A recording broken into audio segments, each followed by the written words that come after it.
എല്ലാ കൂട്ടുകാർക്കും നല്ലൊരു ദിവസം ആശംസിച്ചുകൊണ്ട് മാമ്പഴത്തിന്റെ പുതിയ വീഡിയോയിലേക്ക് സ്വാഗതം. ആദ്യമായിട്ട് കാണുന്നവരാണെങ്കിൽ ചാനൽ ഇഷ്ടപ്പെട്ട ഒന്ന് സബ്സ്ക്രൈബ് ചെയ്യണേ. അതോടൊപ്പം തന്നെ കണ്ടുകൊണ്ടിരിക്കുന്ന എല്ലാവരുടെ സപ്പോർട്ടിലേക്കും തുടർന്നും പ്രതീക്ഷയുണ്ട്. നമുക്ക് നേരെ കിരണിന്റെ കല്യാണിന്റെയൊക്കെ ഇന്നത്തെ വിശേഷത്തിലേക്ക് പോയാലോ. ഇന്നത്തെ വിശേഷത്തിൽ കാണിച്ചിരിക്കുന്നത് അങ്ങനെ സോണിയുടെ കല്യാണം മുടക്കാനായിട്ട് വിക്രമും പ്രകാശനും തീരുമാനിച്ചിരിക്കുകയാണ്. അതിനു വേണ്ടിയിട്ട് അഗസ്റ്റിന്റെ വീട് തപ്പി തേടി കണ്ടുപിടിച്ച് അഗസ്റ്റിന്റെ വീട്ടിലേക്ക് വരുവാണ്. പ്രകാശനും വിക്രത്തിനും ചില്ലറ സൂക്കേടൊന്നും അല്ല.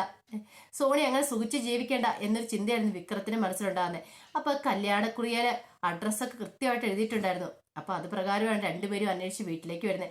അങ്ങനെ വീട്ടിലേക്ക് വന്നു കഴിയുമ്പോഴത്തേനും തന്നെ അഗസ്റ്റ് പ്രകാശനെ കണ്ടപ്പോൾ മനസ്സിലായി. പ്രകാശനെ കുറിച്ച് നേരത്തെ പറഞ്ഞിട്ടൊക്കെ ഉണ്ട്. പിന്നീട് പ്രകാശനും വിക്രമും സ്വയം പരിചയപ്പെടുത്തുവാണ്. അതിനുശേഷം പറഞ്ഞു എന്നാ കയറി വാന്ന് പറഞ്ഞുകൊണ്ട് അഗസ്റ്റിനെ അവരെ അകത്തേക്ക് ഏറ്റുകൊണ്ട് ക്ഷണിച്ചുകൊണ്ട് ഇരുത്തുവാണ്. ഇതിനുശേഷം ആൽബർട്ടോടും അഗസ്റ്റിനോടും കൂടെ വിക്രമും പ്രകാശനും തങ്ങൾ വന്നതിന്റെ ഉദ്ദേശം എന്താന്ന് പറയാണ്. പ്രകാശൻ പറഞ്ഞു സോണിയുമായിട്ടുള്ള കല്യാണം ഉറപ്പിച്ചത് അറിയാൻ കഴിഞ്ഞു, പക്ഷെ ആ ഒരു കല്യാണം ഒരിക്കലും നടക്കല്ലെന്ന് പറയാണ്. ഇത് കേട്ടപ്പത്തിന് ആൽബർട്ട് അതെന്താ നിങ്ങൾ അങ്ങനെ പറയണേ?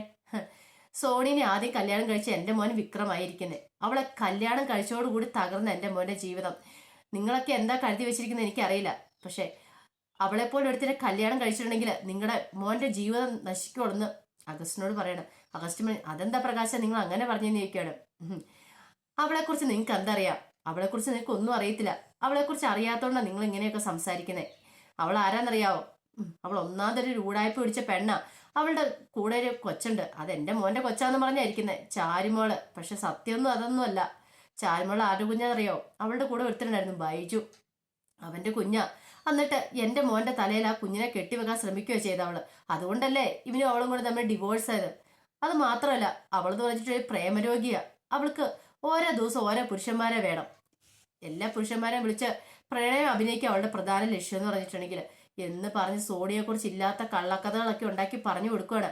ഇതെല്ലാം കേട്ട് കഴിഞ്ഞപ്പോഴത്തേനും അഗസ്റ്റിന് ഒരു അമ്പരപ്പം ഉണ്ടായത്. എന്നാലും ഇങ്ങനെ ഒരു പെൺകുട്ടിയെ കുറിച്ച് പറയാൻ കൊള്ളാവോ? പക്ഷെ പിണക്കി വിടുന്നത് ശരിയല്ല. പ്രകാശനോട് ഇങ്ങനെയൊക്കെ ആയിരുന്നോ? ഇതൊന്നും ഞങ്ങൾ അറിഞ്ഞിരുന്നില്ല എന്ന് പറയാണ്.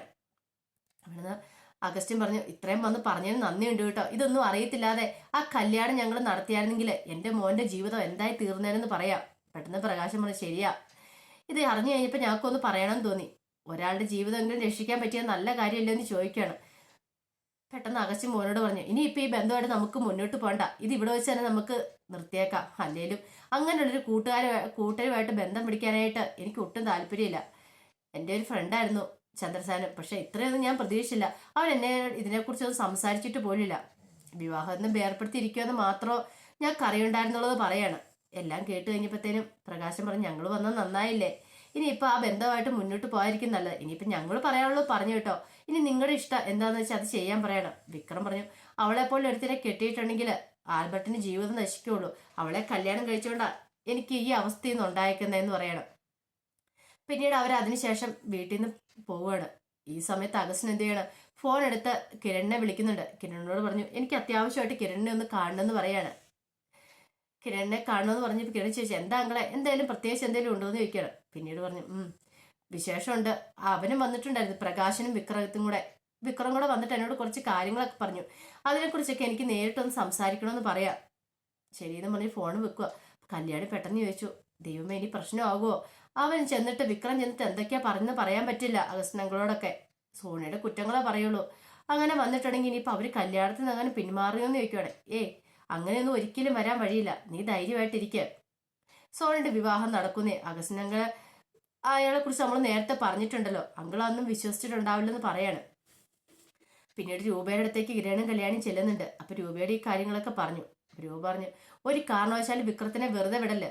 സോണിമയുടെ കല്യാണം മുടക്കാനാണ് ശ്രമിച്ചിട്ടുണ്ടെങ്കിൽ അവനെ വഴിയിൽ എവിടെ വെച്ച് കിട്ടിയാലും അവനെ അങ്ങോട്ട് പഞ്ഞി കിട്ടാരെ, ബാക്കി കാര്യം ഞങ്ങൾ ഏറ്റെന്ന് പറയാണ്. ഇത്രയും പറഞ്ഞിട്ട് വീണ്ടും എന്നെ മോളുടെ ജീവൻ നശിപ്പിക്കാനായിട്ട് അവൻ ശ്രമിക്കുക. ഇനിയിപ്പോൾ അഗസ്റ്റിനങ്ങൾ എന്താ വന്ന് പറയുന്ന അറിഞ്ഞിട്ട് അവനെ വഴിക്ക് വെച്ച് കാണുവാണെങ്കിൽ അവനെ അങ്ങ് വേണമെങ്കിൽ തീർത്ത് കളഞ്ഞേക്കാൻ രൂപ പറയണം. രൂപയ്ക്ക് അത്രയ്ക്ക് സങ്കടവും ദേഷ്യമൊക്കെ ഉണ്ട്. രൂപ പറഞ്ഞു അവൻ എൻ്റെ മോളുടെ ജീവിതം ഇത്രയും കാലം നശിപ്പിച്ചു, വീണ്ടും അവൾക്കൊരു നല്ല ജീവിതം കിട്ടാൻ പോകാന്ന് പറഞ്ഞപ്പോൾ അവന് അതിൻ്റെ അസൂയ, അവൻ ആ കലിപ്പ് തീർക്കുവാണ്. ഇതിന്റെ പേരിൽ എങ്ങനെ എൻ്റെ മോളുടെ ജീവൻ നശിച്ചു പോവോ? ചേട്ടപ്പോ കല്യാണം ചെയ്യാൻ അങ്ങനെയൊന്നും ഉണ്ടാവില്ലമ്മ, അമ്മ ധൈര്യമായിട്ടിരിക്കുക, സോണിയുടെ വിവാഹം നടക്കുമെന്ന് പറയാണ്. അതൊന്നും അങ്ങളും വിശ്വസിച്ചിട്ടുണ്ടാവില്ലെന്ന് പറയാം. പിന്നീട് കിരണും കല്യാണിയും കൂടെ നേരെ അഗസ്റ്റിനെ കാണാനായിട്ട് ചെല്ലുവാണ്. അഗസ്റ്റിനെ കണ്ടിപ്പോ എന്താ അങ്ങളെ, എന്താ അത്യാവശ്യമായിട്ട് കാണാന്ന് പറഞ്ഞാൽ ഒരു കാര്യമില്ലാതെ അങ്ങള് വിളിപ്പിക്കില്ലോ എന്ന് പറയണം. പറഞ്ഞു പ്രകാശനും വിക്രം എന്ന് കാണാൻ വന്നിട്ടുണ്ടായിരുന്നു പറയാ. അല്ല എന്താ വിശേഷിച്ച്, എന്തേലും പ്രശ്നം ഉണ്ടാക്കിയാ വന്ന്, എന്തെങ്കിലും പറഞ്ഞു എന്ന് ചോദിക്കണം. പറഞ്ഞു അവൻ വന്ന് എന്തിനാണെന്നറിയാവോ, എന്നോട് കുറെ കള്ളത്തരങ്ങൾ പറയാനായിട്ട്. എനിക്ക് അവനെ കുറിച്ച് നന്നായിട്ട് അറിയാം, എന്നോട് മുമ്പ് പറഞ്ഞിട്ടുണ്ട് സേരൻ. അതുകൊണ്ട് ഞാൻ അവൻ പറഞ്ഞൊന്നും വിശ്വസിച്ചില്ല. പക്ഷെ അവനെ തെറ്റിദ്ധരിപ്പിച്ചാ വിട്ടേക്കുന്നേ. അവൻ പറഞ്ഞ കാര്യങ്ങളെല്ലാം ഞാൻ വിശ്വസിച്ചു. ഈ കല്യാണത്തിൽ നിന്ന് ഞാൻ പിന്മാറിയെന്ന് അങ്ങനെ അറിഞ്ഞാൽ മതി എന്ന് പറയാണ്. അല്ല എന്താ അങ്ങളെ അവൻ വന്ന് പറഞ്ഞെന്ന് ചോദിക്കണം. അവൻ പറഞ്ഞ കാര്യം പുറത്ത് പറയാൻ പാടില്ലാത്ത കാര്യമാണ്. ചാരുമോൾ ഉണ്ടല്ലോ, അത് ചാരുമോൾ അവന്റെ കുഞ്ഞല്ലെന്ന് വേറെ ഒരുത്തനുണ്ട് ബൈജു എന്ന് പറയുന്നേ, അവന്റെ കുഞ്ഞാന്നാ പറഞ്ഞു. ഇത് കേട്ടൻ കിരണിന് അടിപൊടിയും കൂടെ പെരുത്ത് കയറി. എന്നിട്ട് അങ്ങളത് വിശ്വസിച്ചോന്ന് ചോദിക്കണം. ഞാനത് വിശ്വസിക്കുക കിരണേ, എനിക്കറിയാലോ അവൻ കള്ളത്തര പറയണെന്ന കാര്യം. സ്വന്തം കുഞ്ഞിനെ കുറിച്ച് അവൻ ഇങ്ങനെയൊക്കെ പറഞ്ഞേ, അവനെ ഒരിക്കലും ജീവിതത്തിൽ പോലും വിശ്വസിച്ചുകൂടാ. ഇങ്ങനെയുള്ള അവന്മാരെ ഉണ്ടല്ലോ ഭൂമിക്ക് മീതെ വെച്ചോണ്ടിരിക്കാൻ കൊള്ളത്തില്ല എന്ന് പറയാണ്. അല്ല അങ്കളുടെ എന്തെങ്കിലും ഒരു തെറ്റിദ്ധാരണ ഉണ്ടെങ്കിൽ എനിക്കൊരു തെറ്റിദ്ധാരണ ഇല്ല കിരണേ, നീ ധൈര്യമായിട്ട് വെക്കോ. ഈ കല്യാണത്തിൽ നിന്ന് ഒരിക്കലും ഞങ്ങൾ പിന്മാറില്ല. പിന്നെ കല്യാണത്തിന് പിന്മാറുന്ന തൽക്കാലം അവന്മാരെ അറിഞ്ഞാൽ മതി. അങ്ങനെ അവന്മാരെ കൂടെ സന്തോഷിക്കട്ടെ. സന്തോഷിച്ചിരിക്കുന്ന സമയത്ത് നമുക്ക് നമ്മുടെ ആൽബർട്ടിന്റെ സോണിമോടെ കല്യാണം അങ്ങ് നടത്താന്ന് പറയാണ്. ഞങ്ങൾ ഇതിനകത്തുനിന്ന് ഒരിക്കലും പിന്മാറില്ല, അതോർത്ത് സങ്കടപ്പെടണ്ടെന്ന് പറയാണ്. പിന്നീട് കിരണും കല്യാണിയും കൂടെ ആകെപ്പാട് സങ്കടത്തോടെ പോരുന്നത്. ഇത്രമാത്രം ചതി അവൻ ചെയ്യുമെന്ന് പ്രതീക്ഷിച്ചില്ല. അങ്കിളൊക്കെ നല്ലവരായതുകൊണ്ട് സത്യങ്ങളൊക്കെ മനസ്സിലാക്കിയില്ലെങ്കിലോ വേറൊരാളായിരുന്നെങ്കിൽ ഈ സമയം തന്നെ ഈ വിവാഹത്തിൽ നിന്ന് പിന്മാറിയ. അതൊക്കെ ചിന്തിച്ച് അവിടെ വരുന്ന വഴിക്കാണ് വിക്രത്തിനെ കാണുന്നത്. കൊള്ളാം, തേടിയ പള്ളി കയാലി ചുറ്റിയെന്ന് പറഞ്ഞ രീതിയിൽ കിരണും കല്യാണിയും കാറിൽ നിന്ന് ചാടി ഇറങ്ങണം. വിക്രത്തിനെ കണ്ട ഉടനെ കിരൺ വേറൊന്നും പറയാൻ നിന്നില്ല. ഓടിച്ചെന്ന് അവന്റെ കർണം തീർത്ത് രണ്ടെണ്ണം കൂടെ പൊട്ടിക്കുവാണ്. ചോദിച്ചു, നീ എന്താടാ വിചാരിച്ചേ? എന്റെ സോണിമോളുടെ വിവാഹം മുടക്കാന്നോ? നിനക്ക് ഇന്ന് വിവാഹം മുടക്കാൻ പറ്റി. പക്ഷെ നീ ഓർത്തു, നീ എത്ര വിവാഹം മുടക്കിയെന്ന് പറഞ്ഞാലും അവളുടെ വിവാഹം ഞാൻ നടത്തിയിരിക്കും. നിനക്ക് നാണമില്ലടാ ഇങ്ങനെ വീണ്ടും അവളുടെ പുറകെ നടന്ന് അവളെ ദ്രോഹിക്കാനായിട്ട്. നീ കല്യാണം കഴിച്ച് സുഖിച്ച് ജീവിക്കാന്നല്ലേ പറഞ്ഞേ, വീണ്ടും എന്തിനാണ് ആ പാവത്തിന് ജീവൻ നശിപ്പിക്കുന്നേ എന്നും പറഞ്ഞുകൊണ്ട് കിരൺ അടിക്കുവാണ്. കിരൺ അടിക്കുക മാത്രമല്ല ആ ഒപ്പം തന്നെ കല്യാണിയും പോയി അവന്റെ കർണം തീർത്ത് തലങ്ങും വിലങ്ങും അടിക്കുന്നുണ്ട്. വിക്രത്തിന് മനസ്സിലായി കല്യാണം മുടങ്ങി. അതിന്റെ രോഷമാണ് ഈ കാണിക്കുന്നത്. രണ്ട് തല്ല് കിട്ടിയാൽ എന്താ, കല്യാണം മുടങ്ങിയില്ലേ, ആ ഒരു സന്തോഷമായിരുന്നു. വിക്രം പറഞ്ഞു, അങ്ങനെ അവളെ സൂചിച്ച് ജീവിക്കാൻ ഞാൻ സമ്മതിക്കില്ല. എന്റെ ജീവൻ നശിപ്പിച്ചോളാം അവളെ ഞാൻ വെറുതെ വിടുമെന്ന് എനിക്ക് തോന്നുന്നുണ്ടോ? ഒരിക്കലും ഇല്ല കിരണേ. അവളെ ഞാൻ എണ്ണാറ വരപ്പിക്കും. അവളെന്റെ കാൽക്കീഴ് വന്ന് കെഞ്ചും. കിരൺ പറഞ്ഞു, അതൊക്കെ നിന്റെ വെറൊരു സ്വപ്നം മാത്രമാടാ. അങ്ങനെ എന്തെങ്കിലും സംഭവിച്ചാണ്ടല്ലോ നിന്നെ ഈ ഭൂമിയിൽ നിന്ന് തന്നെ ഇല്ലാതാക്ക. ഞാൻ അറിയാലോ ഞാൻ ആരാന്ന്. ഇനി മേലാല് അവളുടെ പുറകെ ചെന്ന് അവളുടെ കല്യാണം മുടക്കാൻ ശ്രമിച്ചാണ്ടല്ലോ നീ ഇനി ജീവനോടെ ഉണ്ടാവില്ല. ഈ കിരൺ ആരാ നീ തിരിച്ചറിയുമെന്ന് പറയണം. കല്യാണം പറഞ്ഞു, നാളെ നിനക്ക്. ഇത്രയൊക്കെ ദ്രോഹിച്ചതും പോരാഞ്ഞിട്ട് വീണ്ടും നീ ആ പെങ്കൊച്ചിനെ ദ്രോഹിക്കാണ്ട് നടക്കുന്നു. നിനക്കൊരു ജീവിതം കിട്ടിയില്ലടാ, നീ അതും കൂടി ജീവിക്കാൻ നോക്ക്.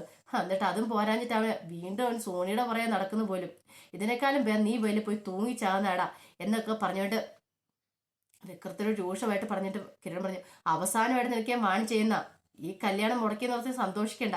ഇനിയും വരൂടാ എന്റെ സോണിക്ക് കല്യാണം. അത് ഞങ്ങൾ നല്ല അന്തസ്സോടെ നടത്തൂടാന്ന് പറഞ്ഞ് കാറ് കയറുവാണ്. വിക്രം കൊള്ളാം, അടിപൊളിയായിട്ടുണ്ട്. അവളുടെ കല്യാണം അങ്ങനെ മുടങ്ങി. ആ സന്തോഷത്തോടു കൂടിയാണ് വിക്രം വീട്ടിലേക്ക് കയറി വരുന്നത്. എന്നിട്ട് പ്രകാശനോട് പറഞ്ഞു, അച്ഛാ ഒരു സന്തോഷ വാർത്തയാണെന്ന് പറയാം. എന്താടാ? അവളുടെ കല്യാണം മുടങ്ങിയ സോണിയുടെ മുടങ്ങി ഓക്കെ ആയിരുന്നു. അയാൾ വിളിച്ച് പറഞ്ഞിട്ടുണ്ട് അഗസ്റ്റിൻ ഇനി കല്യാണം നടക്കില്ലെന്ന്. അതിന്റെ ദേഷ്യം എന്നോട് തീർത്തുണ്ട്. രണ്ടുപേരും വരുന്ന വഴിക്ക് വെച്ച് കണ്ടായിരുന്നു. കല്യാണം മുടങ്ങിയതിന്റെ സങ്കടത്തിലാണ് രണ്ടുപേരെന്ന് പറയാണ്. പ്രകാശം പറഞ്ഞു, ഇപ്പോഴെനിക്ക് ശരിക്കും ഒരു സമാധാനമായത്. അങ്ങനെ അവളെ സൂചിച്ച് ജീവിക്കേണ്ടതാ.